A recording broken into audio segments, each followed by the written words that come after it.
In the last movie, we looked at essential file formats. In this movie, we're going to look at a companion topic, essential codecs. So I've added this See How Cool clip to my render queue. Let's open up the output module. I'm going to select QuickTime and click on Format Options. And again, sometimes this dialog box just pops up anyways. Let's talk about this list here. Now again, this list is telling us the different compression types. And each different algorithm here is a different codec. Codec, C-O-D-E-C, is short for compression, decompression. Basically, it's the method by which your movie is compressed and then uncompressed or decompressed so that viewers can watch it. Selecting a codec is critical. You might get a QuickTime movie and compress it to something that not everybody has on their machine, and then get really frustrated that your QuickTime movie won't play on their machine. It's because the codec is not understood. It's called a codec, because the same method that compresses it has to decompress it on the viewer's side. So if I selected the Cinepack codec, then we would have to make sure that whoever viewed this QuickTime movie, even if they had QuickTime installed on their machine, they would still need the Cinepack codec in order to watch this movie. So we're going to talk mostly here in this segment about file size and file quality and that kind of thing. But remember, keep in the back of your mind, compatibility is also a really big, essential idea when we're talking about codecs.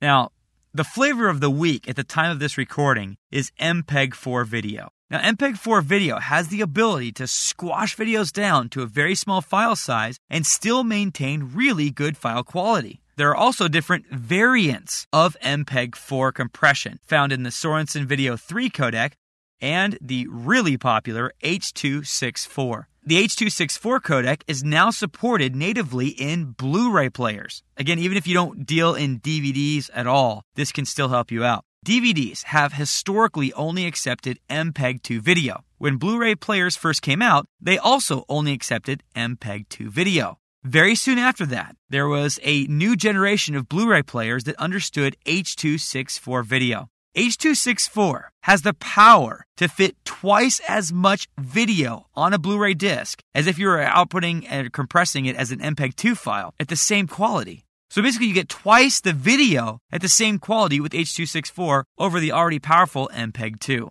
So for most purposes, H.264, MPEG-4 video, Sorensen Video 3 provide some pretty great results. Now, if you want something more high quality, less compressed, and you can deal with a bigger file size, then you might want to look into the animation codec. Now, you want to keep in mind that even though animation looks much better, it does create files that are much bigger. Think of the animation codec as barely compressed. And even as we talked about compatibility before, another part of that is you want to make sure that your video is compressed enough so that the end user can watch it on their machine. If you're going to create just a video for your buddy to play on his computer at home or whatever, then you probably wouldn't want to use the animation codec. And the reason is that the file size, the file quality is going to be so big that a lot of machines are not going to be able to play that animation encoded video back at full speed. But since I have animation selected here, you'll notice that if I go to depth, I see millions of colors plus. Again, that plus is the alpha channel. And as with most of these codecs, I can click here in the slider and set a degree of quality. Now in the next two segments, we're going to actually look a little bit more closely at the H.264 format as we look into how to get our videos to iPods, Sony PSPs, cell phones, and other mobile devices. That's coming up in the next two segments.